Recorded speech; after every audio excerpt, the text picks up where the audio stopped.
Hi everybody, my self प्रीति वाजपेयी। आज के इस वीडियो में हम क्या पढ़ेंगे, जो हमारी बीएससी सेकेंड सेमेस्टर की केमिस्ट्री है उसमें जो यूनिट 6 है उसका हम इनऑर्गेनिक पॉलीमर्स का पार्ट डिस्कस करेंगे। इसमें कि क्या है, सिलिकॉन्स और फॉस्फोजीन्स के बारे में है। जो इनऑर्गेनिक पॉलीमर्स है इनके बारे में हम स्टडी करेंगे, इंसर्टेड एमसीक्यूज को डिस्कस करेंगे। तो चलिए वीडियो को स्टार्ट करते हैं। सबसे पहला क्वेश्चन हमारे पास क्या दिया हुआ है, सिलिकॉनों में निम्नलिखित आबंधन होता है। यानी कि हमसे क्या पूछा गया, जो सिलिकॉन्स होते हैं उनमें कौन सा बॉन्ड पाया जाता है। हमें क्या बताना है, सिलिकॉन्स में कौन सा बॉन्ड पाया जाता है। इसके जो बॉन्ड्स हैं वो नहीं बने हुए हैं तो वो मैं ड्रॉ कर देती हूँ। सबसे पहला बॉन्ड इस तरह से दिया हुआ है,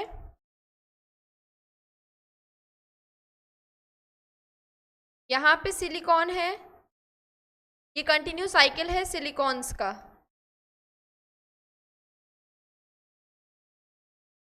इस तरह से ये बॉन्ड चल रहा है। नेक्स्ट है सिलिकॉन कार्बन के बीच में है ये बॉन्ड। इसके बाद जो नेक्स्ट है, एक सेकेंड, यहाँ पे ऑक्सीजन है, ये इस तरह से यहाँ पे ऑक्सीजन आ जाएगा। यहाँ पे जो बॉन्ड्स हैं वो सिलिकॉन्स और ऑक्सीजन के बीच में है सिर्फ, ये इस तरह से केवल सिलिकॉन और ऑक्सीजन के बीच में है। और जो नेक्स्ट है वो सिलिकॉन और कार्बन के बीच में है सिर्फ, ये इस तरह से। तो हमें क्या बताना है, हमें बताना है जो हमारे सिलिकॉन्स के पॉलीमर्स पाए जाते हैं या फिर सिलिकॉन्स होते हैं उसमें कौन सा बॉन्ड पाया जाता है, किसके किसके बीच में बॉन्ड होता है। ऑप्शन है केवल सिलिकॉन्स के बीच में होता है, सिलिकॉन कार्बन सिलिकॉन ऑक्सीजन के कंजुगेट चलता है, या फिर सिलिकॉन ऑक्सीजन के बीच में होता है, या फिर सिलिकॉन कार्बन की चेन चलती रहती है। तो जो हमारे सिलिकॉन्स होते हैं उसमें कौन सा बॉन्ड पाया जाता है, उसमें पाया जाता है हमारा ऑप्शन नंबर बी, उसमें पाया जाता है हमारा सिलिकॉन और ऑक्सीजन के बीच में बॉन्ड, जिसमें सिलिकॉन और ऑक्सीजन के बीच में। अब हम सेकंड क्वेश्चन देखेंगे। सेकंड क्वेश्चन क्या दिया हुआ है, हमें फॉस्फम है। हमें क्या बताना है, इनमें से फॉस्फम क्या है, यानी जो हमें फॉर्मूलेस दिए हुए हैं हमें बताना है कि इनमें से फॉस्फम का फॉर्मूला कौन सा होगा। P3N3C6NH3, P3N3NH3 का होल थ्राइस, P3N3NH2 या P3N2NH2। हमें बताना है कि इसमें फॉस्फम का फॉर्मूला क्या होगा। इसका सही आंसर क्या होगा, सही आंसर होगा ऑप्शन नंबर बी, P3N3NH3। हमारे फॉस्फम का फॉर्मूला क्या होता है, P3N3 और NH का होल थ्राइस। ठीक है, नेक्स्ट क्वेश्चन देखेंगे। थर्ड क्वेश्चन क्या दिया हुआ है, पॉलीफॉस्फेनाइट्रिलिक क्लोराइड की मूल इकाई है। हमें क्या बताना है, जो हमारे पॉलीफॉस्फोनाइट्रिलिक क्लोराइड होता है उसकी जो बेसिक यूनिट होती है, यानी कि जो पॉलीमर्स बनते हैं फिर जिससे जो यूनिट रिपीट होती रहती है, तो यानी जो उसकी बेसिक यूनिट होती है वो बतानी है हमें क्या होती है। ऑप्शन दिया हुआ है PnCl2, P3N3Cl3, P3NCl या फिर PnCl3। तो इसमें जो हमारी रिपीटिंग यूनिट होती है वो क्या होती है, ऑप्शन नंबर ए PnCl2। या फिर अगर हम इसे जनरल, इसमें तो क्लोराइड दिया हुआ है तो यहाँ पे Cl का यूज़ किया हुआ है, वरना इसे हम जनरली PnX2 भी लिख सकते हैं। जब ये पॉलीमर बनता है तो यहाँ पे N आ जाता है, ये कितने भी हो सकते हैं। ठीक है, तो यहाँ पे पॉली है तो ये कितने भी हो सकते हैं, N लिख दिया है मैंने। और जो इसकी रिपीटिंग यूनिट होती है, बेसिक यूनिट होती है, वो PnX2 होती है। यहाँ पे X2C6H5 भी हो सकता है और Cl Br इस तरह के ग्रुप भी हो सकते हैं। ठीक, यहाँ पे हमें क्लोराइड दिया हुआ था तो यहाँ पे Cl यूज किया हुआ है। ठीक है, अब हम फोर्थ क्वेश्चन डिस्कस करेंगे।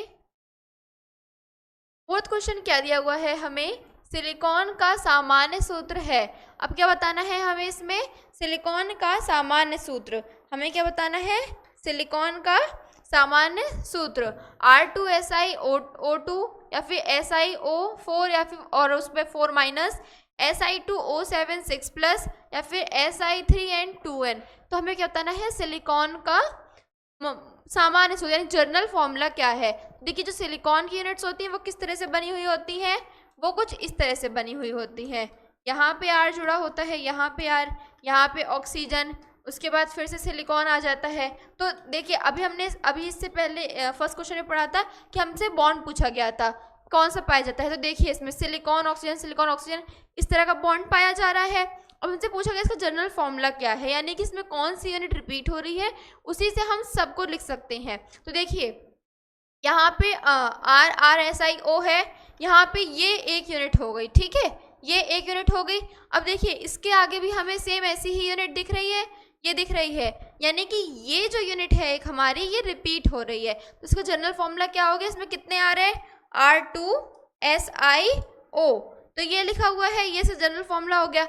अब ये कितने भी टाइम रिपीट हो सकता है, 1 2 3 4 से ये तो चेंज चलती रहती है, ठीक है। तो इसमें जो जनरल फॉर्मूला हो गया, जो रिपीट होने वाली यूनिट हो गई, वो हो गई R2SiO।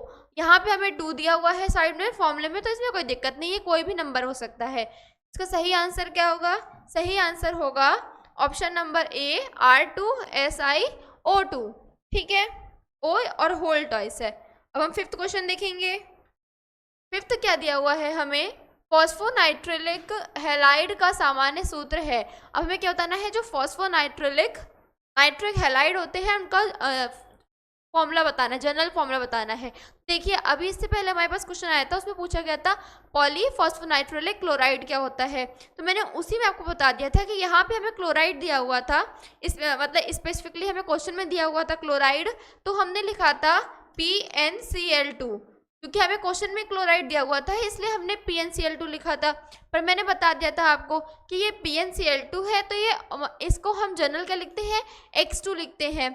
हैलाइड लिखा हुआ है, एक्स हैलाइड्स के लिए यूज होता है, तो मैंने उसी में बता दिया था आपको कि जनरली हम इसको X2 लिखते हैं, और X2 ही हमारे डिफरेंट ग्रुप्स हो सकते हैं। मैंने था F हैलाइड्स तो मतलब हेलोजेंस तो आ जाएंगे, FCl Br, इसके अलावा कुछ अलग ग्रुप भी X की जगह रिप्लेस कर देते हैं, वो होते हैं जैसे कि C6H5 HCN, तो ये सब ग्रुप्स भी आ जाते हैं। तो अभी हमें क्या बताना है, हैलाइड के टर्म्स में जनरल फॉर्म बताना है। क्लोराइड के टर्म्स में PnCl2 था, हैलाइड के टर्म्स में मैंने क्या बताया था, PnX2 होता है। तो अब हम ऑप्शंस पढ़ लेते हैं। ऑप्शन दिए हुए हैं PnX2N, PnX का N और फिर होल टॉइस, और PnX4N, PnX। इसका सही आंसर क्या होगा, सही आंसर होगा ऑप्शन नंबर ए, PnX2 का N। जनरल क्या होगा, PnX2 का N। सिक्स्थ क्वेश्चन देखेंगे। सिक्स क्या दिया हुआ है हमें, सिलिकॉन में पुनरावर्ती इकाई है। क्या बताना है हमें, सिलिकॉन में पुनरावर्ती, यानी जो यूनिट जो इकाई है वो बार बार मतलब पुनरावृत्ति की होती है, यानी कि जो दोहराई जाती है, जो रिपीट होती है, वो इकाई बतानी है हमें। तो वैसे तो मैं इसका स्ट्रक्चर बना के भी दिखा चुकी हूँ, ऑप्शंस को स्टडी कर लेते हैं। ऑप्शन दिए हुए हैं RSiO का होल टॉइस, R2SiO4, R2SiO या फिर SiF4 का माइनस। देखिए मैंने बताया था जो सिलिकॉन्स होते हैं उनमें इस तरह का पाया जाता है बॉन्ड, ये जो बॉन्ड होते हैं बीच में, ये सिलिकॉन और ऑक्सीजन के बीच में होते हैं, और इसके इस तरह से ये आगे चलता रहता है, ये इस तरह से आगे चलता रहता है, बताया था मैंने। ये यहाँ पे ये R, तो इस तरह से ये आगे कंटिन्यू चलता रहता है। और इसमें तो हमें क्या बताना है, इसमें पुनरावृत्ति, यानी जो हमारी इकाई बार बार दोहराई जा रही है। तो यहाँ पे वो इकाई क्या है, ये R2SiO, ये हमारी क्या है, ये पुनरावृत्ति इकाई है, मैं पहले बता चुकी हूँ। तो इसका सही आंसर क्या होगा, सही आंसर होगा option number C, R2SiO। Seventh question देखेंगे। सेवेंथ क्वेश्चन क्या दिया हुआ है, एल्किल सिलोक्सेन में निम्न बंध उपस्थित होता है। क्या बताना है हमें, जो एल्काइल सिलोक्सेन होता है, यानी एल्काइल सिलोक्सेन जो होता है उसमें कौन सा बॉन्ड पाया जाता है, कार्बन कार्बन बॉन्ड और silicon oxygen bond, silicon carbon oxygen bond, या फिर PNP यानी फॉस्फोरस और नाइट्रोजन बॉन्ड। हमें क्या बताना है, जो सिलोक्सेन होता है उसमें कौन सा बॉन्ड पाया जाता है। तो सिलिकॉन हो, सिलोक्सेन हो, तो ये हम पढ़ चुके हैं, इन सब में सेम बॉन्ड्स पाए जाते हैं। तो इसमें कौन सा बॉन्ड पाया जाता है, किसके किसके बीच में पाया जाता है। इसका सही आंसर होगा ऑप्शन नंबर बी, सिलिकॉन और ऑक्सीजन, इसमें जो बॉन्ड होता है वो किसमें पाया जाता है, सिलिकॉन और ऑक्सीजन में पाया जाता है। क्वेश्चन नंबर 8 देखेंगे। क्वेश्चन नंबर 8 क्या दिया हुआ है, निम्नलिखित में से किसके साथ सिलिकॉन अक्रियाशील है। हमें क्या बताना है, सिलिकॉन इनमें से किसके साथ क्रिया नहीं कर सकता है, अक्रियाशील है। ऑप्शन दिए हुए हमें मृदु क्षारक और मृदु अम्ल, लवण विलयन या फिर उपयुक्त सभी। हमें बताना है किसके साथ ये अक्रियाशील है यानी क्रिया नहीं कर सकता है। इसका सही आंसर क्या होगा, सही आंसर होगा ऑप्शन नंबर डी, उपयुक्त सभी। इन सभी के साथ हमारा जो सिलिकॉन होता है वो क्रिया नहीं कर सकता किसी तरह की। ठीक है, क्वेश्चन नंबर 9 देखेंगे। क्वेश्चन नंबर 9 क्या दिया हुआ है, सिलिकॉन के उच्च ताप बहुलक कहलाते हैं। क्या बताना है, जो सिलिकॉन के उच्च ताप बहुलक होते हैं यानी सिलिकॉन के ऐसे पॉलीमर्स जिन्हें हाई टेम्परेचर पर बनाया जाता है तो उन्हें क्या कहा जाता है। ऑप्शंस क्या दिए हुए हैं हमारे पास, सिलिकेट, सिलेन, सिलिकॉन या फिर सिलिकॉन हैलाइड। हमसे क्या पूछा गया है, जो सिलिकॉन होते हैं अगर हम उन्हें बहुत हाई टेम्परेचर पे पॉलीमर बनाते हैं, जिनका जो पॉलीमर्स बनते हैं हाई टेम्परेचर पे, तो वो बहुलक क्या कहलाते हैं, तो उन्हें हम क्या बोलते हैं, उन्हें बोलते हैं ऑप्शन नंबर सी, सिलिकॉन। ठीक है, इन सिलिकॉन्स में किसी से बीच में बॉन्ड पाया जाता है, सिलिकॉन और ऑक्सीजन के बीच में बॉन्ड पाया जाता है। R2SiO इसमें रिपीटिंग यूनिट होती है। क्वेश्चन नंबर 10 देखेंगे। क्वेश्चन नंबर 10 क्या दिया हुआ है, सिलिकॉनों की संरचना इकाई है। क्या बोला गया है, सिलिकॉनों की संरचना इकाई क्या है। तो इसमें बॉन्ड नहीं बने हुए हैं, मैं बना देती हूँ। इसमें फर्स्ट ऑप्शन क्या दिया हुआ है, सिलिकॉन, सिलिकॉन बॉन्ड है, यहाँ पे ऑक्सीजन जुड़े हुए हैं एक बॉन्ड से और यहाँ पे RR सिलिकॉन से जुड़े हुए हैं। तो संरचना इकाई ये है। या फिर ऑप्शन नंबर बी क्या दिया हुआ है, ऑप्शन नंबर बी दिया हुआ है सिलिकॉन और ऑक्सीजन में बॉन्ड है, यहाँ पे RR है। इसके अलावा थर्ड ऑप्शन क्या दिया हुआ है, थर्ड ऑप्शन दिया हुआ है सिलिकॉन, R यहाँ पे बॉन्ड है, यहाँ पे डबल बॉन्ड ऑक्सीजन है ये। या फिर जो हमारा फोर्थ ऑप्शन है वो क्या दिया हुआ है हमें, सिलिकॉन है, यहाँ पे डबल R है बॉन्ड में और यहाँ पे डबल बॉन्ड ऑक्सीजन है। तो इस तरह से हमें क्या बताना है, जो हमारे सिलिकॉन्स होते हैं यानी हमारे जो सिलिकॉन के हाई टेम्परेचर पॉलीमर्स होते हैं, उच्च ताप बहुलक होते हैं, तो उनमें किस टाइप की संरचना होती है। तो ये मैं बहुत बार बना चुकी हूँ, अभी भी बता चुकी हूँ, फिर से देख लेते हैं। इसका सही आंसर क्या होगा, सही आंसर होगा ऑप्शन नंबर बी, R2SiO। हमने फॉर्मूला पढ़ा था, R2SiO होता है, उसकी जो स्ट्रक्चर होती है वो इस तरह से होती है। ठीक है, तो सही आंसर होगा ऑप्शन नंबर सेकेंड। अब हम 11th क्वेश्चन देखेंगे। 11th क्वेश्चन क्या दिया हुआ है, सिलिकॉन में, यहाँ पे ऐसा ही होगा, सिलिकॉन ऑक्सीजन इकाई को कहते हैं। क्या पूछा गया है, जो सिलिकॉन होते हैं हमारे, उसमें ये जो SiO बॉन्ड होता है इसे क्या कहते हैं, इसे सिलेन कहते हैं, सिलोक्सेन या फिर सिलोक्सेन बोलते हैं, सिलोन बोलते हैं, बी व सी बोलते हैं। तो देखिए अभी हमने पहले पढ़ा था सिलोक्सेन के, हम लोग सिलोक्सेन के फॉर्म में हमें क्वेश्चन दिया हो या फिर सिलिकॉन के फॉर्म में दिया हुआ हो, हमसे ये पूछा गया हो अगर कि इनमें कौन सा बॉन्ड पाया जाता है तो उसका आंसर सेम रहेगा। ठीक है, तो ये जो बॉन्ड पाया जाता है वो होता है सिलिकॉन ऑक्सीजन बॉन्ड, ये सिलिकॉन ऑक्सीजन बॉन्ड होता है। इसको कहते क्या है ये हमसे पूछा गया है। इसका सही आंसर ऑप्शंस क्या दिए हुए, सिलेन, सिलोक्सेन, सिलोन या फिर बी व सी दोनों। तो इन्हें हम कहते हैं सिलोक्सेन। ये जो बॉन्ड पाया जाता है इसे हम बोलते हैं सिलोक्सेन। में जो सिलिकॉन्स होते हैं, सिलिकॉन्स क्या होते हैं, उच्च ताप बहुलक होते हैं सिलिकॉन के। ठीक है, तो जो हमारे सिलिकॉन होते हैं यानी बहुलक होते हैं उनमें ये बॉन्ड पाया जाता है यानी ये बंध पाया जाता है। ठीक है, और इस बंध को हम क्या कहते हैं, जो सिलिकॉन और ऑक्सीजन के बीच में बंध बनता है, आबंधन होता है, इसे क्या कहते हैं, इसे सिलोक्सेन कहते हैं। ठीक है, ध्यान रखेंगे। अब 12th क्वेश्चन देखेंगे हम। 12th क्या दिया हुआ है हमें, सिलिकॉन को निम्नलिखित में से किस में उपयोग नहीं कर सकते हैं। तो हमें क्या बताना है, जो सिलिकॉन होता है हमारा यानी उच्च ताप बहुलक होता है, उसे हम किस प्रकार से इस्तेमाल नहीं कर सकते, किस प्रकार से प्रयोग नहीं कर सकते हैं। ऑप्शंस दिए हुए हैं वैनिशिंग क्रीम, ग्रीस, स्नेहक या फिर विद्युत मोटर में रोधक। तो हमें बताना है जो सिलिकॉन होता है वो हमारा इनमें से किस काम में नहीं आता है। तो इसका सही आंसर क्या होगा?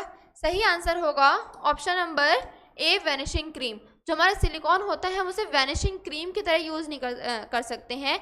इसके अलावा जो 3 ऑप्शन दिए हुए हैं, ग्रीस होता है, ये सिलिकॉन ग्रीस भी होता है, स्नेहक यानी एक लुब्रिकेंट के यूज़ में, तो ग्रीस और लुब्रिकेंट लगभग एक ही बात हो गई, और ऑप्शन डी दिया हुआ है विद्युत मोटर में रोधक, तो ये इसके लिए भी प्रयोग किया जाता है। सिलिकॉन हमारे वैनिशिंग क्रीम के प्रयोग में नहीं आ सकता है।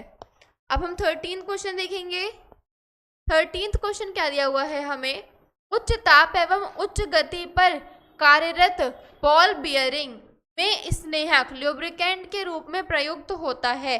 तो क्या बताना है, जो हमारे उच्च ताप पर और उच्च गति यानी जिसका ताप भी ज़्यादा हो और गति भी ज़्यादा हो, तो जो बॉल बियरिंग होती है, बॉल बियरिंग में जो लुब्रिकेंट का काम करता है, स्नेहक का काम करता है, उसे क्या कहते हैं?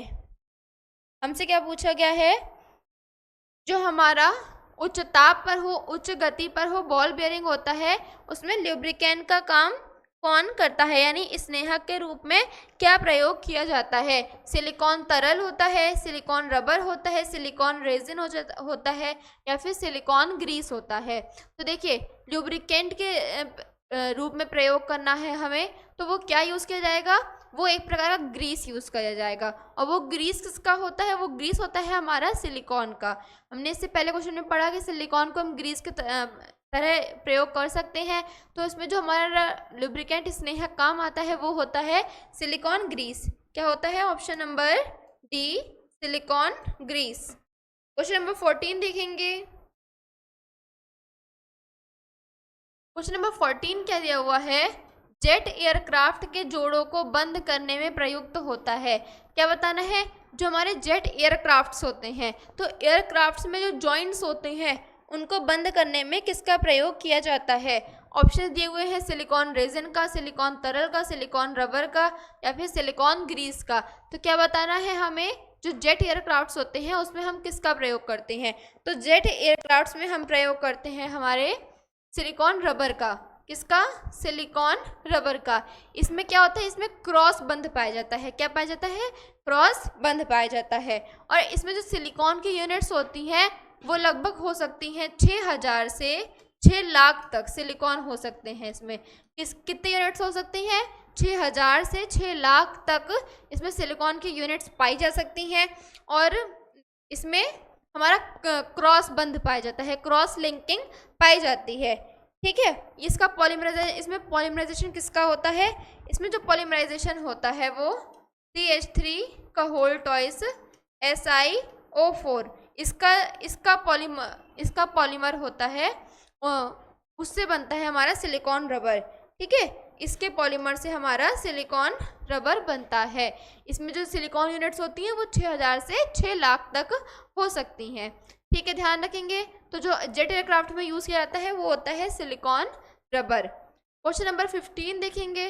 15 क्या दिया हुआ है, सावधानी पूर्वक नियंत्रित अवस्थाओं में डाइक्लोरो डाइमिथाइल सेलेन का जल अपघटन करने पर चक्रीय संरचना प्राप्त होती है, जिसमें सिलिकॉन परमाणुओं की निम्न संख्या होती है।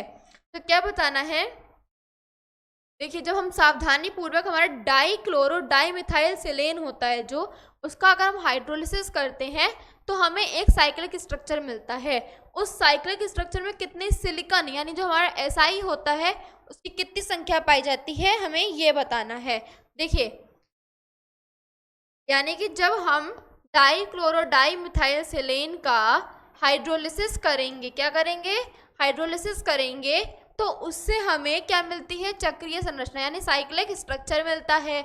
उसमें हमें बताना है कि सिलिकॉन के कितने परमाणु पाए जाते हैं। ऑप्शन दिया हुआ है 6, 15, 3, उपर्युक्त सभी। तो देखिए जब हमारा साइक्लिक स्ट्रक्चर बनता है तो उसमें जो हमारे सिलिकॉन पाए जाते हैं वो पाए जाते हैं 3। कितने? 3। सही आंसर होगा ऑप्शन नंबर 3। हम क्वेश्चन नंबर 16 देखेंगे। क्वेश्चन नंबर 16 दिया हुआ है, सिलिकॉन को निम्नलिखित में से किसमें उपयोग नहीं कर सकते हैं। तो देखिए ये क्वेश्चन रिपीट हो गया है, बट फिर भी डिस्कस कर लेते हैं। अगर आगे ये क्वेश्चन आया तो आप ध्यान रखेंगे, ठीक है। देखिए ऑप्शन दिए हुए हैं क्रीम, ग्रीस, वैनिशिंग क्रीम या फिर विद्युत मोटर में रोधक। तो क्या बताना है, सिलिकॉन को किसमें प्रयोग नहीं कर सकते हैं। सही आंसर होगा option number C, vanishing cream. यानी सिलिकॉन को हम वैनिशिंग क्रीम के रूप में प्रयोग नहीं कर सकते हैं। क्वेश्चन नंबर 17 देखेंगे। क्वेश्चन नंबर 17 क्या दिया हुआ है, पॉलीसिलॉक्सेन होता है। क्या होता है ना हमारा जो पॉलीसिलॉक्सेन होता है, सिलॉक्सेन क्या होता है, सिलॉक्सेन होता है हमारा ये जो सिलिकॉन ऑक्सीजन का बॉन्ड पाया जाता है, इसे हम बोलते हैं सिलॉक्सेन। इसे क्या बोलते हैं, इसे बोलते हैं हम सिलॉक्सेन। तो जो पॉलीसिलॉक्सेन यानी इसमें और भी चेन्स आती हैं SiO की, तो वो कैसा होता है, वो चक्रीय रेखीय होता है यानी कि स्ट्रेट चेन में होता है, चक्रीय यानी साइक्लिक होता है, क्रॉस बंधित होता है, या फिर ये सभी। तो देखिए ये जो हमारा सिलॉक्सेन होता है ये इन सभी रूपों में पाया जा सकता है, ठीक है। ये चक्रीय भी हो सकता है, रेखीय भी हो सकता है, क्रॉस बंधित भी हो सकता है। सिलिकॉन रबर होता है, इसमें क्रॉस बंधित होता है, ठीक है।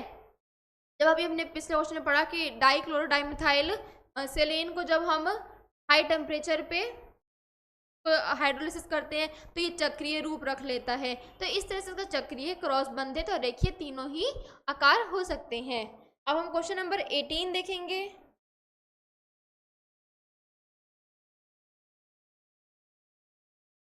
क्वेश्चन नंबर 18 क्या दिया हुआ है हमें, सिलिकॉन का सामान्य रासायनिक सूत्र है। देखिए ये क्वेश्चन को भी हम बहुत बार पढ़ चुके हैं, तो अभी आपको याद हो जाना चाहिए। हमें सिलिकॉन का क्या बताना है, रासायनिक सूत्र बताना है, यानी हम जनरल फॉर्मूला का या फिर केमिकल फॉर्मूला का है, बात एक ही होती है, ठीक है। तो हमें क्या बताना है, इसका रासायनिक सूत्र बताना है। तो देखिए सिलिकॉन क्या होता है, उच्च ताप बहुलक होते हैं, ठीक है। ऑप्शंस क्या दिए हुए हैं, Si4 4 पॉजिटिव, और या फिर Si2O7 का 6 माइनस, R2SiON, SiO3N और 2N माइनस। तो क्या बताना है हमें इसमें, इसका जनरल फॉर्मूला या फिर केमिकल फॉर्मूला क्या होगा। तो इसमें हमने देखा था जो रिपीटिंग यूनिट्स पाई जाती हैं वो इसकी होती हैं, ये पाई जाती है। तो यही इसका जनरल फॉर्मूला या फिर केमिकल फॉर्मूला यानी सामान्य सूत्र या फिर रासायनिक सूत्र बनता है। सही आंसर क्या होगा, इसमें R2 है, फिर SI है, फिर O है। तो ये इसका जनरल सूत्र है, या पुनरावृत्ति इकाई कह लें हम, या फिर इसका रासायनिक सूत्र भी यही हुआ। सही आंसर होगा option number C. Option number C is the correct answer. और हम क्वेश्चन नंबर 19 देखेंगे। क्वेश्चन नंबर 19 क्या दिया हुआ है, NpCl23 की फ्रीडल क्राफ्ट अभिक्रिया में बेंजीन द्वारा विस्थापित क्लोरीन परमाणुओं की संख्या है। क्या बताना है हमें, जो हमारा NpCl2 थ्राइस, यानी इसको हम क्या बोलते हैं, इसको हम बोलते हैं ट्राईफॉस्फेजीन। क्या बोलते हैं इसे हम, ट्राईफॉस्फेजीन,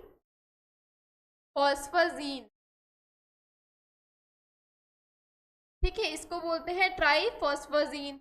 तो इसके अगर हम फ्रीडल क्राफ्ट रिएक्शन कराते हैं तो बेंजीन के द्वारा इसमें कितने Cl विस्थापित किए जाएंगे, यानी बेंजीन कितने Cl को हटा सकती है। तो देखिए पहले हम इसका स्ट्रक्चर देख लेते हैं। इसमें ऐसे ये जो NpCl2 का थ्राइस है, ट्राईफॉस्फेजीन, इसका स्ट्रक्चर कुछ इस तरह से होता है।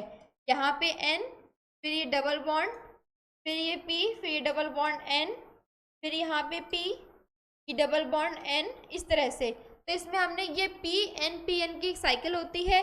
अब देखिए इसमें 3 P हो गए, 3 N हो गए, अब हमारे Cl2 3 होने चाहिए, यानी Cl2 6 होने चाहिए। तो देखिए पहली बात तो इसमें बेंजीन रिंग की तरह ये लग रहा है, और ये इनऑर्गेनिक पॉलीमर हुआ, इसमें हमने कार्बन का यूज़ नहीं किया हुआ है।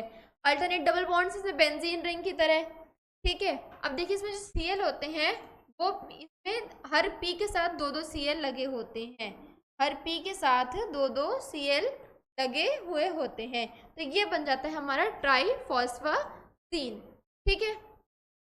अब देखिए तो जो हमारा नाइट्रोजन होता है तो वो हमारा sp2 हाइब्रिडाइज्ड स्टेट में होता है, और जो हमारा फॉस्फोरस होता है वो होता है sp3 में, ठीक है। अब देखिए जो हमारा ये वाला रिंग होता है हमारा थोड़ा थोड़ा बेंजीन से सिमिलर लगता है, और क्या कहते हैं इसमें अल्टरनेट डबल बॉन्ड्स भी होते हैं बेंजीन की तरह, बट फर्क क्या होता है इसमें पी पाई डी पाई बॉन्डिंग पाई जाती है, जबकि हमारी बेंजीन में डी पाई पी पाई बॉन्डिंग नहीं पाई जाती है। हमें क्या बताना है कि इसमें अगर हम फ्रीडल क्राफ्ट रिएक्शन कराते हैं, फ्रीडल क्राफ्ट अभिक्रिया कराएंगे, तो कितने क्लोरीन विस्थापित हो सकते हैं। तो ऑप्शन क्या दिए हुए हैं 1 2 4 6। तो सही आंसर क्या होगा, सही आंसर होगा ऑप्शन नंबर बी 2। तो इसमें बेंजीन जो होता है वो हमारे 2 क्लोरीन को विस्थापित कर सकता है, यानी 2 क्लोरीन को तो सब्स्टिट्यूट कर सकता है। 20 क्वेश्चन देखेंगे अब हम। 20th क्वेश्चन क्या दिया हुआ है हमें, अकार्बनिक रबर होती है। क्या बताना है हमें इनमें से कौन सी अकार्बनिक रबर है। फॉस्फोनाइट्रिलिक हैलाइड, सिलिकॉन रेजिन, सिलिकॉन तरल, सिलिकॉन ग्रीस। क्या बताना है हमें इसमें कौन सी अकार्बनिक रबर होती है। देखिए जो सिलिकॉन से रिलेटेड हमारे पास तीनों ऑप्शन है, उसमें हमने इनके स्ट्रक्चर्स में देखा था जो बॉन्ड पाया जाता है वो कुछ इस तरह से होता है। यहाँ पे 2 आर ग्रुप होते हैं, और आपको पता होगा ये आर ग्रुप के होते हैं, ये एल का या फिर रेल ग्रुप होते हैं। तो देखिए ये आर में हमारे कार्बन पाए जाते हैं, ये आर वाले ग्रुप में हमारे कार्बन आ सकते हैं, यानी ये कौन से हो गए कार्बनिक यौगिक हो गए, यानी कि ऑर्गेनिक कंपाउंड हो गए। अब जो हमारा ऑप्शन नंबर ए दिया हुआ है फॉस्फोनाइट्रिलिक हैलाइड, देखिए फॉस्फोनाइट्रिलिक हैलाइड का फॉर्मूला क्या होता है TnX2, और इसके आगे ये चेन चलती रहती है। अब बताइए इसमें कहीं भी कार्बन आया नहीं आया, तो हमारा अकार्बनिक यौगिक कौन सा होगा, ऑप्शन नंबर ए फॉस्फोनाइट्रिलिक हैलाइड। अब हम 21 क्वेश्चन देखेंगे। 21 क्वेश्चन हमें क्या दिया हुआ है, ताप प्रतिरोध कपड़े किससे बनाए जाते हैं। यानी कि जो हमारे ताप प्रतिरोध कपड़े, यानी जो हमारी जो ताप होता है हमारा टेम्परेचर होता है उसको प्रतिरोध कर सके, उसको रोक सके, और वो कपड़े किससे बनाए जाते हैं। ऑप्शंस क्या दिए हुए हैं हमारे, ऑप्शंस दिए हुए हैं हमारे पास सिलिका से, सिलिकॉन से, नाइट्राइल हैलाइड से, या फिर सिलिकॉन से। तो देखिए अभी पहले हम पढ़ चुके हैं इसको कि जो हमारे सिलिकॉन होते हैं उन्हें हम बोलते हैं उच्च ताप बहुलक, यानी कि ये हमारे बहुत हाई टेम्परेचर पर ही बनते हैं पॉलीमर। तो अगर इनके ऊपर हम और भी ज़्यादा तापमान बढ़ाएंगे, इनका टेम्परेचर बढ़ाएंगे, तो क्या इन पर कोई फ़र्क पड़ेगा, इन पे फ़र्क नहीं पड़ेगा, क्योंकि ये तो बहुत खुद ही हाई टेम्परेचर से बनते हैं। तो यानी हाई टेम्परेचर इन्हें और ज़्यादा स्ट्रॉन्गनेस देगा क्योंकि उसी से बनते हैं। तो इन पे जो भी होगा हाई टेम्परेचर का यानी उच्च ताप का फ़र्क नहीं पड़ने वाला है। तो हम जो ताप रोधक कपड़े होते हैं, यानी जो कि हमारे ताप को उसको रोक सकें, उस पर फ़र्क ना पड़े जिन पे, तो वो किससे बनते हैं, वो बनते हैं हमारे सिलिकॉन से। किससे बनते हैं, सिलिकॉन से बनते हैं। सही answer option number B silicon हो गया। अब हम क्वेश्चन नंबर 22 देखेंगे। क्वेश्चन नंबर 22 क्या दिया हुआ है हमें, NpCl2n निम्न में से किससे अभिक्रिया नहीं कर सकता है। हमें क्या बताना है इसमें, हमारा जो NpCl2n यानी फॉस्फोनाइट्रिलिक क्लोराइड की जो भी n यूनिट्स पाई जाएंगी वो इनमें से किससे अभिक्रिया नहीं कर सकती हैं, वो इनमें से किससे अभिक्रिया नहीं कर सकती हैं। ऑप्शन दिए हुए हैं NH3PO4, HCl, H2O या फिर C6H6। देखिए मैंने आपको पहले बता दिया था कि जो इसमें X होता है वो X हमारा C6H6 हो सकता है, ये तो बता ही चुके हैं हम। वो H2O हो सकता है। इसमें जो हमारा ये अभिक्रिया नहीं करेगा, इससे पूछा गया है अभिक्रिया नहीं करेगा, तो सही आंसर क्या होगा जिससे अभिक्रिया नहीं करेगा, ऑप्शन नंबर बी HCl। ये HCl से अभिक्रिया नहीं करेगा। और 23 क्वेश्चन देखते हैं। 23 क्वेश्चन हमें क्या दिया हुआ है, फॉस्फोनाइट्रिलिक क्लोराइड की प्रकृति होती है। क्या पूछा गया है, जो हमारा फॉस्फोनाइट्रिलिक क्लोराइड यानी PnCl2 होता है उसकी कैसी प्रकृति होती है, यानी उसका नेचर कैसा होता है। ऑप्शंस क्या दिए हुए हैं हमें, क्षारीय, अम्लीय, उदासीन या फिर इनमें से कोई नहीं। देखिए जो हमारा NpCl2 या फिर PnCl2 पाया जाता है उसकी जो हमारी प्रकृति होती है वो होती है ऑप्शन नंबर ए क्षारीय। वो कैसा नेचर का होता है, वो बेसिक नेचर का होता है, यानी क्षारीय प्रकृति का होता है। क्वेश्चन नंबर 24 देखेंगे। 24 क्वेश्चन हमें क्या दिया हुआ है, फॉस्जीन के PCl भाग से Cl परमाणु का विस्थापन किस क्रियाविधि द्वारा होता है? देखिए, जो भी हमारा फॉस्जीन होता है, फॉस्जीन में क्या होता है? PnCl2 होता है, ठीक है। अब ये ट्राइफॉस्फीन, टेट्राफॉस्फीन, तो इस तरह से होता रहता है। तो अच्छा, फॉस्जीन, तो अब बताना है हमें इसमें जो Cl होता है, PCl का बॉन्ड पाया जाता है, उसका विस्थापन किस क्रियाविधि द्वारा होता है, किस तरीके से होता है? SN1 से होता है, SE1 से होता है, SN2 से होता है, या फिर SE2 से होता है? तो देखिए, इसमें जो हमारा PCl बॉन्ड पाया जाता है, इसका जो विस्थापन होता है वो होता है हमारा SN2 तरीके से। किससे होता है? SN2 तरीके से होता है। SN2 में क्या होता है? SN2 हमारी एक सिंगल स्टेप प्रोसेस होती है। इसमें हमारे बीच में एक इंटरमीडिएट कंपाउंड बनता है। इसमें क्या होता है, जैसे मान लीजिए इसको विस्थापन क्या कर, इसको विस्थापित करेगी हमारी बेंजीन रिंग। कौन करेगी? C6H5 विस्थापित करेगा, ठीक है। इसको विस्थापित कौन करेगा? इसको C6H5 विस्थापित करेगा। इस तरह से देख लीजिए, ये PCl बॉन्ड बना हुआ है, इसको बेंजीन रिंग जो है वो विस्थापित करेगी। तो वो किस तरह से करती है? वो करती है इसको SN2 तरीके से। SN2 तरीके में क्या होता है, इसमें आगे से Cl छूट रहा है और पीछे से C6H5 बॉन्ड बना रहा है, और इस तरह की एक इसमें ट्रांजिशन स्टेट बन जाती है। इस तरह की इसमें क्या होती है? ट्रांजिशन स्टेट होती है, यानी एक इंटरमीडिएट कंपाउंड बनता है। ये कैसा कंपाउंड होता है? ये एक इंटरमीडिएट कंपाउंड होता है, ठीक है। ये एक इंटरमीडिएट कंपाउंड होता है। इसमें ऐसा नहीं होता है कि Cl पूरा चला जाए और तब बाद में C6H5 अटैक करे। इसमें आगे से Cl जा रहा होता है और बैकवर्ड डायरेक्शन से, पीछे की डायरेक्शन से हमारा ये जो भी विस्थापित करेगा, मैंने तो यहाँ पे एग्जाम्पल लिया हुआ है C6H5 का, बट जो भी विस्थापित करेगा इसको, वो पीछे से अटैक करेगा। आगे से छूट रहा होगा Cl, पीछे से अटैक हो रहा होगा, तो इसको हम बोलते हैं SN2। सही आंसर क्या होगा? सही आंसर होगा ऑप्शन नंबर सी, SN2। 25 क्वेश्चन देखेंगे अब हम। 25 क्वेश्चन हमें क्या दिया हुआ है? CH3Cl + 2HCl + Si और कॉपर के प्रेजेंस में 300 डिग्री सेल्सियस पे रिएक्ट करके एक X प्रोडक्ट बनाता है। उसमें X बताना है क्या होगा। तो देखिए, रिएक्शन कुछ इस तरह से है। रिएक्शन में फिर से लिख देती हूँ। CH3Cl है प्लस 2 मॉलिक्यूल HCl के हैं और इसमें सिलिकॉन भी है। अब ये कॉपर के प्रेजेंस में 300 डिग्री सेल्सियस पे रिएक्ट करता है और प्रोडक्ट बनाता है X और H2। तो अब हमें क्या बताना है? इस रिएक्शन में ये X क्या होगा। क्या बताना है हमें? इस रिएक्शन में ये X क्या होगा। तो ऑप्शंस क्या दिए हुए हैं हमें? CH3 twice SiCl2 और CH3 thrice SiCl, SiCl4 और CH3 SiCl3।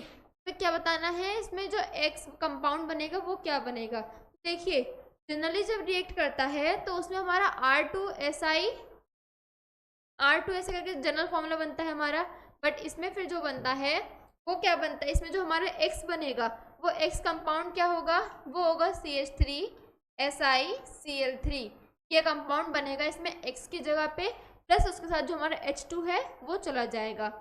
देखिए, यहाँ पे CH3 है पहले से, बीच में Si आएगा। क्या आएगा?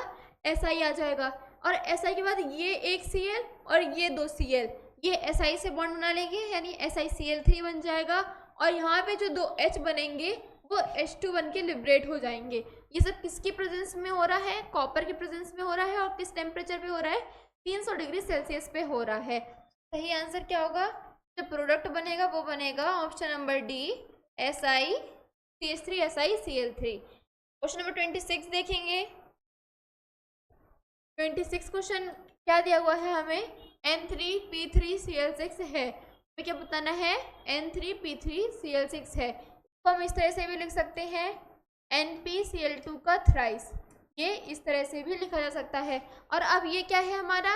ये है हमारा ट्राइफॉस्फेजीन। क्या है? ट्राइफॉस्फेजीन। हमें बताना है ये क्या है। ये लुईस क्षारक है, लुईस अम्ल है, उदासीन है, या फिर उभयधर्मी है। ठीक है, लुईस क्षारक यानी लुईस बेस, लुईस अम्ल मतलब लुईस एसिड, और उदासीन यानी न्यूट्रल, और उभयधर्मी।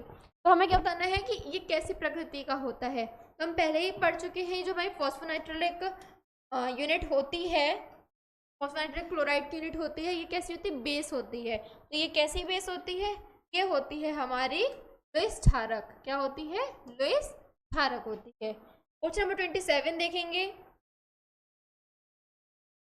27 क्वेश्चन क्या दिया हुआ है हमें, मोनोफॉस्जीन्स का सामान्य सूत्र है। क्या पूछा गया है हमें कि जो मोनोफॉस्जीन्स होते हैं तो उनका हमें सामान्य सूत्र बताना है। मोनोफॉस्जीन्स का सामान्य सूत्र बताना है हमें। ऑप्शंस क्या दिए हुए हैं हमें, ऑप्शन दिए हुए हैं X3P double bond NR, X3P double bond NR का twice, X3P double bond NR का थ्राइस, और या फिर X3P डबल बॉन्ड NR का N। तो हमें जनरल फॉर्मूला बताना है। देखिए बॉन्डिंग लगभग बॉन्डिंग सब में सेम है, हमें बताना है जनरल फॉर्मूला बताना है। यहाँ पे इस क्वेश्चन में कोई कंफ्यूजन नहीं है, बस थोड़ा सा हमें माइंड सेटअप करना होता है। हमसे जनरल फॉर्मूला पूछा गया यानी एक ही कोई रिपीटिंग यूनिट होगी, बाकी बॉन्डिंग तो सब सेम है। तो सही आंसर क्या होगा, सही आंसर होगा option number A X3P double bond NR। देखिए रिपीटिंग यूनिट एक ही होगी, इसमें जो बार बार रिपीट हो रही होगी तो वो एक होगी। यहाँ पे 2 लिखा हुआ है, यहाँ पे 3 लिखा हुआ है, यहाँ पे N लिखा हुआ है, तो N लग गया, तो N लग के तो हमारा पॉलीमर ही बनेगा कोई ना कोई। ठीक है, और डबल और ट्रिपल भी नहीं होती है रिपीटिंग यूनिट। रिपीटिंग यूनिट हमारी एक ही होगी, वो होगी X3P double bond NR। Question number 28 discuss करेंगे। क्वेश्चन नंबर 28 क्या दिया हुआ है हमें, फॉस्जीन में उपस्थित पुनरावर्ती इकाइयाँ हैं। अब क्या बताना है हमें, जो फॉस्जीन में पुनरावर्ती इकाइयाँ पाई जाती हैं वो क्या होती हैं। Double bond NPX, double bond P, double bond X, या फिर N double bond P, double bond वो सिंगल बॉन्ड X, या फिर उपर्युक्त सभी। क्या बताना है हमें, फॉस्फोजीन में हमारी जो पुनरावर्ती इकाइयाँ होती हैं वो क्या होती हैं। देखिए जो फॉस्फोजीन्स पाए हो जाते हैं, इसमें ट्राई फॉस्फोजीन का हमने स्ट्रक्चर बनाया था, देखा था, उसमें N सा डबल बॉन्ड भी P होता है, और इसके बाद इसके अलावा N सा डबल सिंगल बॉन्ड भी P होता है एक। ठीक, उसमें जो हमारे X होते हैं वो डबल बॉन्ड भी फॉर्म कर सकते हैं अगर उनके अंदर कैपेबिलिटी है। अगर X के अंदर कैपेबिलिटी है डबल बॉन्ड फॉर्म करने की तो वो फॉर्म कर सकते हैं, क्योंकि उसके अलावा अगर X हमारा केवल सिंगल बॉन्ड वाला है तो वहाँ पे 2 X जुड़े हुए होते हैं, ये भी हमने देखा। तो अगर एक ही X के अंदर ये कैपेबिलिटी होगी कि वो 2 बॉन्ड बना सके तो हमें ज़रूरत नहीं पड़ेगी 2 X की, हम एक ही X से डबल बॉन्ड बना सकते हैं। तो इस तरह से ये हमारा बन जाता है। तो इसका सही आंसर क्या होगा, सही आंसर होगा ऑप्शन नंबर डी, उपर्युक्त सभी। इन सभी तरह से हमारे जो फॉस्जीन में होती पुनरावृत्ति इकाइयाँ हो सकती हैं। क्वेश्चन नंबर 29 डिस्कस करेंगे। 29 क्या दिया हुआ है हमें, फॉस्फोजीन में फॉस्फोरस परमाणु की ऑक्सीकरण अवस्था है। हमें क्या बताना है, जो फॉस्फोजीन होता है उसमें जो हमारा फॉस्फोरस पाया जाता है उसकी ऑक्सीडेशन स्टेट यानी कि ऑक्सीकरण अवस्था बतानी है। तो देखिए जो हमारा फॉस्फोरस होता है उसकी जो इलेक्ट्रॉनिक कॉन्फ़िगरेशन होती है वो क्या होती है, 1s2 2s2 3s6 3s2। Phosphorus का 15 होता है एटॉमिक नंबर, तो उसकी कॉन्फ़िगरेशन क्या हो जाएगी, यानी कि यहाँ पे 3p3। इस तरह से यह हमारी फॉस्फोरस की क्या होती है, इलेक्ट्रॉनिक कॉन्फ़िगरेशन होती है। यहाँ पे क्या होता है, 3d हमारा 0 होता है। ठीक है, 3d हमारा 0 होता है। अब देखिए इसकी जो ग्राउंड स्टेट कॉन्फ़िगरेशन होगी वो क्या बनेगी, इसमें ग्राउंड स्टेट कॉन्फ़िगरेशन भी होगी। देखिए इसकी ग्राउंड स्टेट कॉन्फ़िगरेशन में देखिए ये हो गया हमारा 3s2 में कि 2 इलेक्ट्रॉन पाए जाते हैं, 3p3 में 3 पाए जाते हैं जिन्हें हमें इक्वली एक भर देंगे, और इसके अलावा 3d में हमारे यहाँ पे 0 होते हैं। यहाँ पे क्या होते हैं, 3d में 0 होते हैं। ये हमारा होगा ग्राउंड स्टेट कॉन्फ़िगरेशन।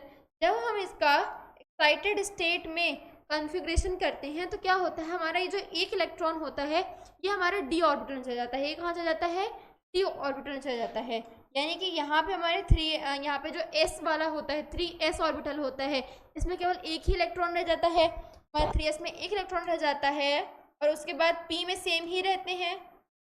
इस तरह से ये वाला एक्साइटेड स्टेट में d में चला जाता है।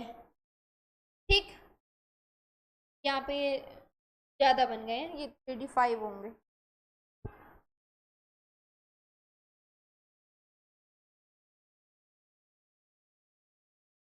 ठीक है, अब ये जो हमारा ये 3D वाला होता है, ये हमारा अनहाइब्रिड ऑर्बिटल होता है। ये क्या होता है?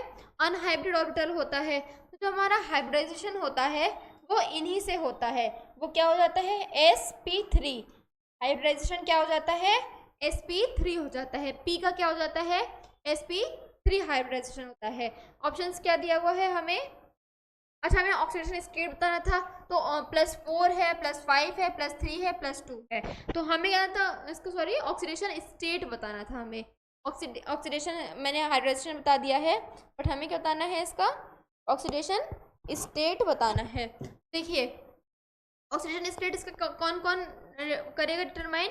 ये दो, यानी 3s2 में 2 है, 3p में 3 है, यानी 5। यानी कि किस ऑक्सीडेशन स्टेट में है? 5 में है। यानी ये कितने बॉन्ड बनाता है? ये 5 बॉन्ड बनाता है। इसका बॉन्डिंग स्ट्रक्चर भी देख, हमने एक बेंजीन रिंग बना के देखा था जो ट्राइफॉस्फेजीन का था। केवल ट्राइफॉस्फेजीन के एग्जाम्पल से हम इसका निकाल सकते हैं। ये जो हमारा फॉस्फोरस होता है, ये 5 बॉन्ड बनाता है फॉस्फेजीन। ये फॉस्फेजीन में कितने बॉन्ड बनाता है? 5 बॉन्ड बनाता है। ये डबल बॉन्ड हमारे नाइट्रोजन से रखता है, और साथ ही तो नाइट्रोजन होता है उससे सिंगल रखता है, और 2 हमारे हैलाइड से रखता है। तो ऑक्सीजन स्टेट क्या हो गया? +5 हो गया। क्वेश्चन नंबर 30 देखेंगे। 30 क्वेश्चन क्या दिया हुआ है हमें? फॉस्फेजीन्स के गुण हैं। क्या बताना है हमें? फॉस्फेजीन के गुण क्या है, यानी वो एलिफेटिक होते हैं, एरोमेटिक होते हैं, एसिडिक होते हैं, या फिर नन ऑफ दीज होते हैं। क्या बताना है हमें? हमने फॉस्फेजीन बना के देखा था एक, इस तरह से मैंने कहा था ऑल्टरनेट पोजीशन पे हम लगा देंगे इस तरह से, और फिर पहले इनमें सिंगल बॉन्ड बनाएंगे और फिर ऑल्टरनेट डबल बॉन्ड्स बना देंगे। यानी एक यहाँ, एक डबल बॉन्ड यहाँ लग गया, एक यहाँ लग गया, और एक यहाँ लग गया। तो इस तरह से ये होता है। बाकी इसमें 2 यहाँ पे, जैसे अगर हम Cl का ले लें एग्जाम्पल, यहाँ पे Cl 2 जुड़ जाते हैं। ठीक है, तो ये ट्राइफॉस्फेजीन है। तो क्या बताना है? इसका गुण क्या है? ये एलिफेटिक होता है, एरोमेटिक होता है, एसिडिक होता है, फिर कोई नहीं होता। देखिए, पहली बात तो ये हमारा बेसिक होता है। ठीक है, एसिडिक तो नहीं होता है, बेसिक लुईस बेस होता है। और इसके अलावा अब रिंग देख के क्या लग रहा है? रिंग से कौन सा स्ट्रक्चर होता है? एरोमेटिक स्ट्रक्चर होता है। कैसा होता है? एरोमेटिक स्ट्रक्चर होता है। सही आंसर ऑप्शन नंबर बी होगा। अब देखिए, इसी डायग्राम से हम ऑक्सीजन स्टेट को एक बार और समझ लेते हैं। देखिए, इस यहाँ पे फॉस्फोरस ने कितने बॉन्ड बना रखे हैं? 2 नाइट्रोजन से, यहाँ पे 3rd फिर नाइट्रोजन से, और 2 ये, यानी पूरे 5 बॉन्ड बना रखे हैं। 5 बॉन्ड बना रखे हैं, यानी कि इसका ऑक्सीडेशन स्टेट यानी ऑक्सीकरण अवस्था क्या हो गई? 5 हो गई। समझ में आ गया होगा इस डायग्राम से और ज़्यादा। अब हम 31 क्वेश्चन देखेंगे। 31 क्वेश्चन हमें क्या दिया हुआ है? फॉस्फेजीन्स की संरचना है। क्या बताना है हमें? फॉस्फेजीन की संरचना बतानी है। क्या बताना है? फॉस्फेजीन की संरचना हेक्सागोनल होती है, ओपन होती है, साइक्लिक होती है, या फिर नन ऑफ दीज होती है। देखिए, अभी हम पिछले क्वेश्चन में ही देख चुके हैं फॉस्फेजीन कैसे होते हैं? हमारे एरोमेटिक होते हैं, और एरोमेटिक मतलब साइक्लिक होते हैं। कैसे होते हैं? साइक्लिक होते हैं। 32 क्वेश्चन देखेंगे हम।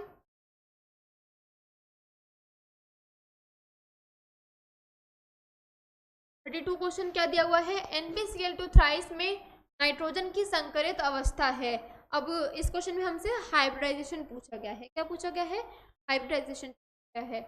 ऑप्शन दिया हुआ है sp है केवल, sp2, sp3, sp3d। देखिए, नाइट्रोजन होता है हमारा, उसका एटॉमिक नंबर होता है 7, और उसके जो कन्फिग्रेशन होती है 1s2, 2s2 और 2p3, ये होती है उसकी क्या कहते हैं, ये उसकी होती है हमारी इलेक्ट्रॉनिक कन्फिग्रेशन। क्या हो जाती है ये? Electronic configuration. अब देखिए, जब ये ग्राउंड स्टेट में होता है कैसे ये हो गया हमारा 2s2, और फिर ये हो गया हमारा 2p3। ठीक है, जब इसका हम एक्साइटेड स्टेट भी करते हैं तो भी सेम ही रहता है। क्या होता है? तो भी सेम ही रहता है। तो अब देखिए इसमें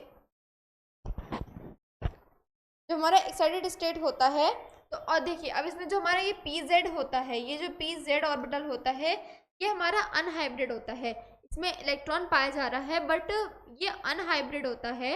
इसकी वजह से इसे हम इसकी संकरित अवस्था में नहीं गिनते हैं, इसे हम काउंट नहीं करते हैं क्योंकि अनहाइब्रिड होता है। इसमें जो केवल हाइब्रिडाइजेशन के लिए रिस्पॉन्सिबल होते हैं वो 2 होते हैं, p ऑर्बिटल।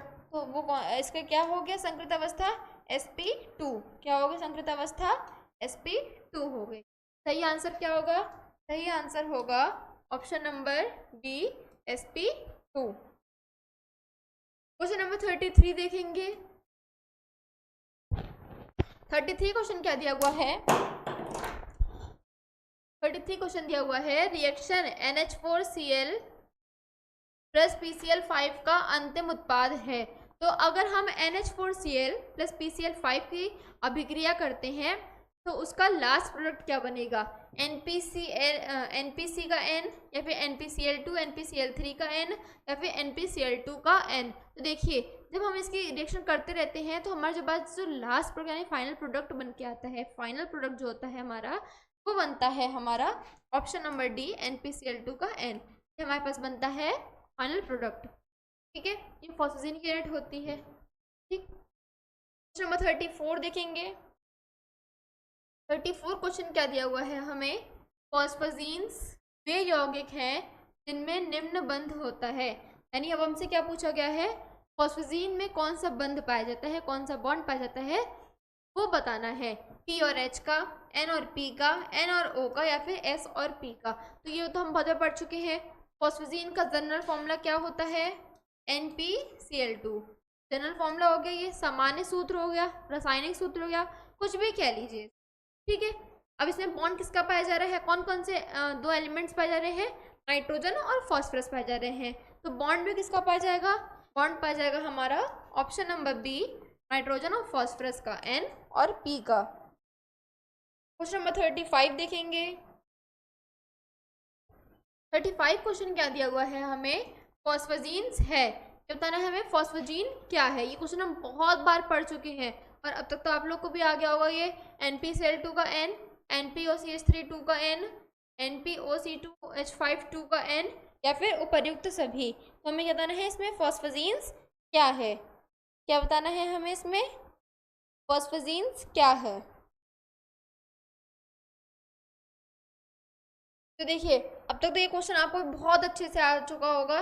फॉस्फेजीन्स को हम कितना ज़्यादा पढ़ चुके हैं। सही आंसर क्या होगा इसमें? NPCl2 का N। ठीक है, ये होता है हमारा फॉस्फेजीन। क्वेश्चन नंबर 36 देखेंगे। 36 क्वेश्चन क्या दिया हुआ है हमें? फॉस्फेजीन्स का सामान्य सूत्र NPR है, में R है। क्या बताना है? जो फॉस्फेजीन्स है उसमें NPR2, यहाँ पे NPR2 है, कि R बताना है हमें। तो वो Cl होगा, OCH3 होगा, OCH2H5 होगा, या फिर इनमें से कोई भी। हमें क्या बताना है इसमें? फॉस्फेजीन का अगर सामान्य सूत्र दिया हुआ है हमें तो क्या बताना है कि उसमें R क्या होगा। देखिए इससे पहले वाला क्वेश्चन भी था,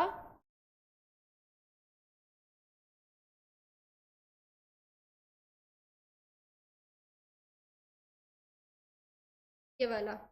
देखिए इस क्वेश्चन में भी हमारा जो सही आंसर क्या होगा? सही आंसर होगा, थोड़ा सा मिस्टेक हो गया है, उपर्युक्त सभी। इसमें उपर्युक्त सभी आंसर ऑप्शन होगा। Cl भी हो सकता है, वो इसके अलावा OCH3, OC2H5 भी हो सकता है, लग सकता है। हमने पढ़ा था विस्थापित कर सकते हैं Cl को, तो ये विस्थापन हो जाता है। तो इसका सही आंसर क्या होगा? ऑप्शन नंबर डी, उपर्युक्त सभी। ठीक है, तो अब हम नेक्स्ट क्वेश्चन हमारा जो चल रहा था वो क्वेश्चन देखेंगे। वो हमें क्या दिया हुआ था कि इसमें जो R है वो क्या होगा?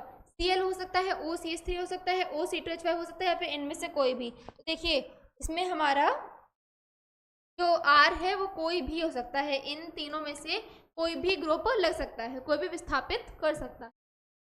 37 क्वेश्चन देखेंगे।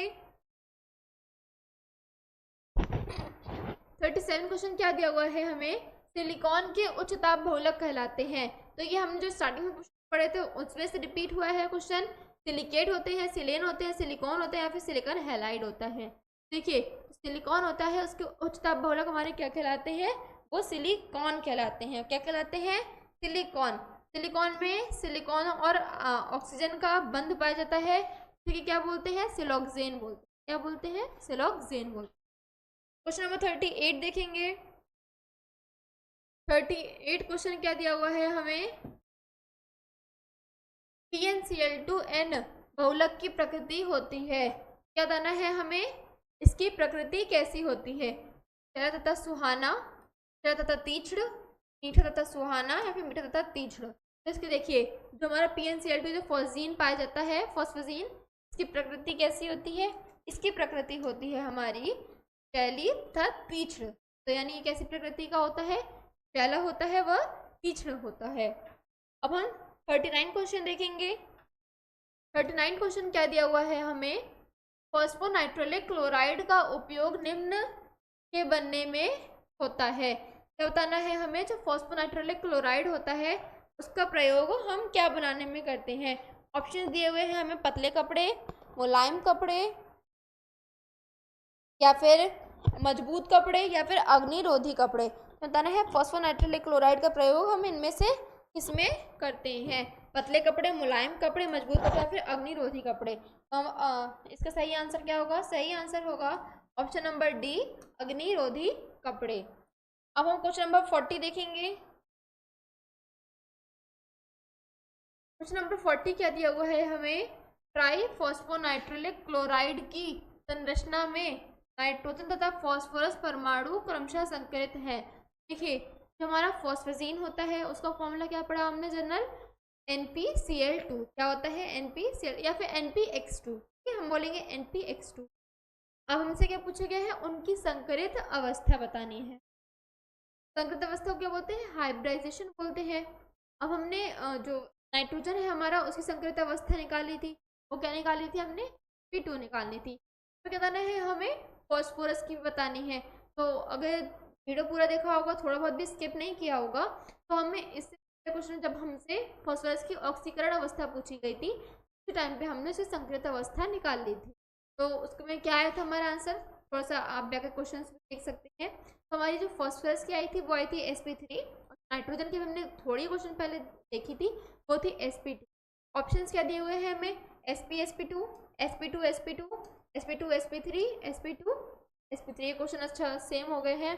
देखिए इसमें सबसे ज़्यादा मैटर क्या करता है, हमें ध्यान देंगे यहाँ पे क्रमशः वर्ड दिया हुआ है। क्रमशः मतलब क्या होता है, अगर पहले नाइट्रोजन दिया हुआ है फिर नाइट्रोजन की होनी चाहिए संकरित अवस्था, और फिर फॉस्फोरस की होनी चाहिए। ये ध्यान रखेंगे। क्वेश्चन में अगर क्रमशः नहीं भी लिखा है फिर भी हमें ऑप्शन हमेशा ऐसे ही लगाने होते हैं कि पहले जो दिया हो उसकी संकरित अवस्था पहले हो, जो भी चीज़ पूछी गई है, और अगर दूसरा पूछा गया है उसके बाद में हो, ठीक है, ध्यान रखेंगे।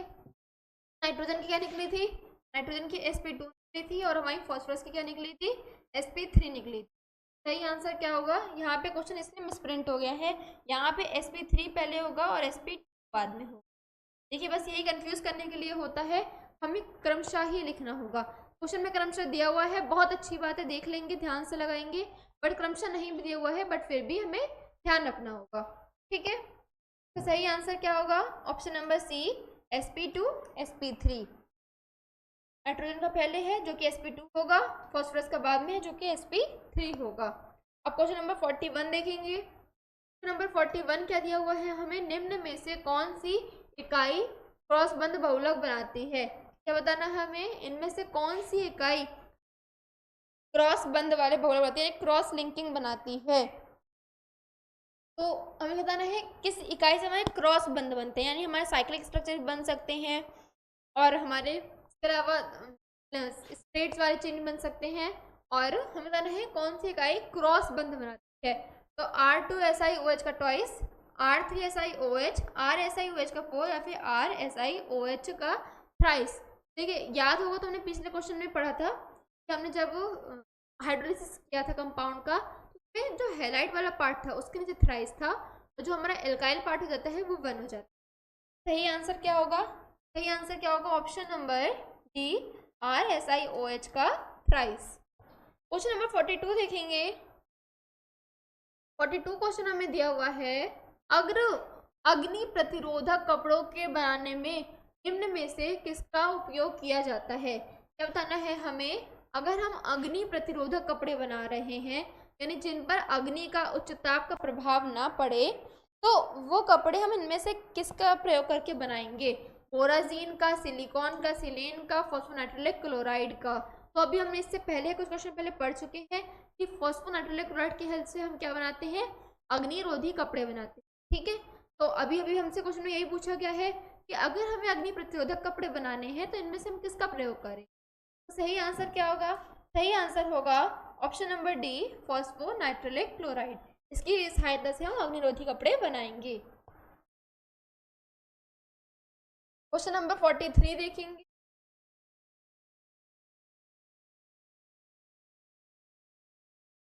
नंबर 43 देखेंगे। 43 क्वेश्चन क्या दिया हुआ है? PnCl2 का थ्राइस में पीएन बंध की दूरी है। तो क्या बताना है? जो हमारा PnCl2 थ्राइस यानी ट्राइफॉस्फेजीन होता है, तो इसमें जो बॉन्ड पाया जाता है उसके बीच में कितनी दूरी होती है, यानी P और N के बीच में कितनी दूरी होती है? 45 एंगस्ट्रॉम की, 1.46 एंगस्ट्रॉम की, 1.60 एंगस्ट्रॉम की, या फिर 1.56 एंगस्ट्रॉम की। देखिए, हमारा PnCl का बंध पाया जाता है, इसमें दूरी पाई जाती है 1.60 angstrom. Answer option number C होगा। क्वेश्चन नंबर 44 देखेंगे। 44 क्या दिया हुआ है हमें? PnCl2n में बहुलक श्रेणी में n का मान होता है। क्या बताना है हमें? जो फॉस्फोजीन्स की इकाई होती है यानी PnCl2 होती है, उसमें जो हम n लिखते हैं वो n क्या हो सकते हैं? कितने नंबर हो सकते हैं? वो 2 से 6 हो सकते हैं, 3 से 7 हो सकते हैं, 4 से 8 हो सकते हैं, फिर 5 से 9 हो सकते हैं। तो देखिए, अभी तक हमने जितने एग्जाम्पल्स पढ़े हैं, तो सबसे बेसिक हमने एग्जाम्पल किसका लिया है? ट्राइफॉस्फेजीन का लिया है, यानी PlCl2 थ्राइस का होता है। यानी सबसे कम नंबर क्या होगा? वो n, वो 3 हो सकता है, और मैक्सिमम क्या हो सकता है? मैक्सिमम हो सकता है वो 7। क्या हो सकता है? 7 हो सकता है। सही आंसर क्या होगा? ऑप्शन नंबर बी, 3 से 7। क्वेश्चन नंबर 45 देखेंगे। 45 क्वेश्चन क्या दिया हुआ है हमें? ट्राइफॉस्फोनाइट्रिलिक क्लोराइड की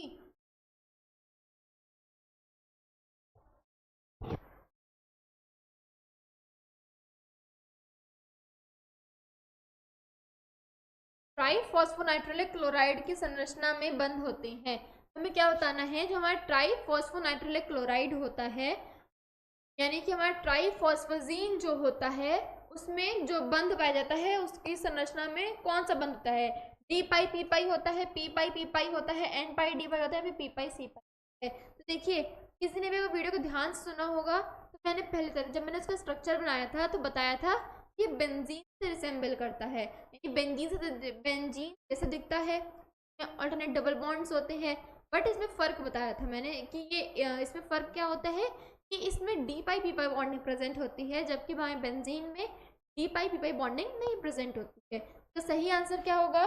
सही आंसर होगा option number A, D pi P pi bonding. ठीक है, तो यह इसमें पाई जाती है। क्वेश्चन नंबर 46 देखेंगे।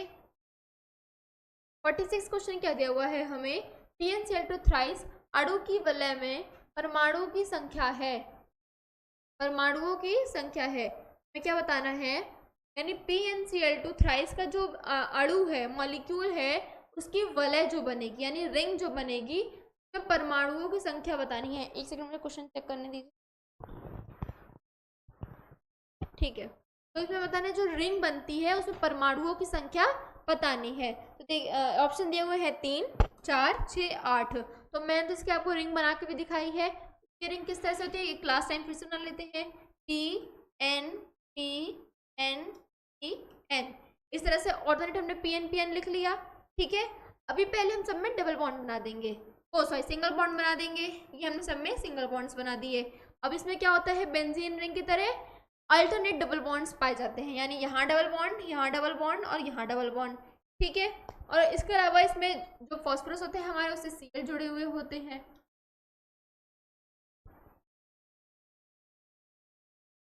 ये दो दो Cl जुड़े हुए। अब हमसे क्या पूछा गया है, इसकी जो वलय बनी है यानी ये जो रिंग स्ट्रक्चर बना है इसमें कितने परमाणु प्रेजेंट है। तो रिंग बनाने के लिए कितने परमाणु हैं जरा देखेंगे हम। देखिए एक परमाणु ये है, ये ये ये और ये और ये, यानी इनकी हेल्प से हमने वलय बनाई यानी रिंग बनाई है। तो कितने परमाणु हैं, 6 परमाणु हैं। तो ऑप्शन नंबर सी सही आंसर होगा। क्वेश्चन नंबर 47 देखेंगे। 47 क्वेश्चन क्या दिया हुआ है हमें, NpCl2 थ्राइस प्लस RMgCl से X Y बनते हैं, इस अभिक्रिया में X तथा Y क्या होंगे। बताना है जो अभिक्रिया दी हुई है इसमें X और Y क्या होंगे। NpCl4R2 तथा MgCl2, NpCl2R4 तथा 2MgCl2, NpR6 तथा 3MgCl2, या फिर इनमें से कोई नहीं। देखिए इसकी जो रिएक्शन है इनमें से जो ऑप्शन दिए हुए हमें, इसका जो सही आंसर होगा डी होगा, इनमें से कोई भी प्रोडक्ट फॉर्म नहीं होगा, ये प्रोडक्ट फॉर्म नहीं होंगे। ठीक है, अब हम क्वेश्चन नंबर 48 देखेंगे। नंबर 48 हमारे इस वीडियो का लास्ट क्वेश्चन है। ये क्या दिया हुआ है, टेट्रा फॉस्फोनाइट्रिलिक क्लोराइड का सूत्र है। तो अब हम क्या दिया हुआ है, टेट्रा। टेट्रा वर्ड से क्या समझ में आता है, ट्राई मतलब 3, टेट्रा मतलब 4। ठीक है, टेट्रा मतलब 4। अब हम इसका सूत्र बताना है। देखिए जो जर्नल फॉर्मूला होता है वो क्या होता है, PnCl2 और N ये होता है। अब ये N हमने क्या पढ़ा था, ये क्या हो सकता है, ये N हमारा 3 से 7 तक हो सकता है। ठीक है, 3 से 7 तक हो सकता है। और अभी इसमें क्या दिया हुआ है, टेट्रा पूछा गया है। टेट्रा मतलब कहता है 4 होता है, यानी इस N की वैल्यू क्या होगी, इस N की वैल्यू हमारी होगी 4। अब हम इसका सूत्र तो हमने लिख लिया है, बट हम पहले ऑप्शंस पढ़ लेते हैं। PnCl2 का थ्राइस, PnCl2 का 4, PnCl2 का 5 है, PnCl2 का 8 तो होता ही नहीं है। हमारे पास ऑप्शन दिया हुआ है 3, 4 और 5, तो हमने पहले ही सूत्र बना के रख लिया है। सूत्र क्या निकला है हमारा, PnCl2 का 4, ऑप्शन बी इसका सही आंसर होगा। देखिए इसके साथ जो हमारे इनऑर्गेनिक पॉलीमर्स से सिलिकॉन्स और फॉस्फेजीन MCQs को हमने पढ़ लिया है, ये कंप्लीट हो गए हैं। और अब हम इसके बाद नेक्स्ट वीडियो में मिलते हैं कुछ नए MCQs का किसी दूसरी यूनिट के। ये यूनिट हमारी यहाँ पे कंप्लीट हो जाती है। ये इनऑर्गेनिक पॉलीमर्स रह गए थे, आज हमने इन्हें भी कंप्लीट कर लिया है। तो अगर वीडियो अच्छा लगा हो तो वीडियो को लाइक करें, कमेंट करें और चैनल को सब्सक्राइब करें। Thank you for watching the video.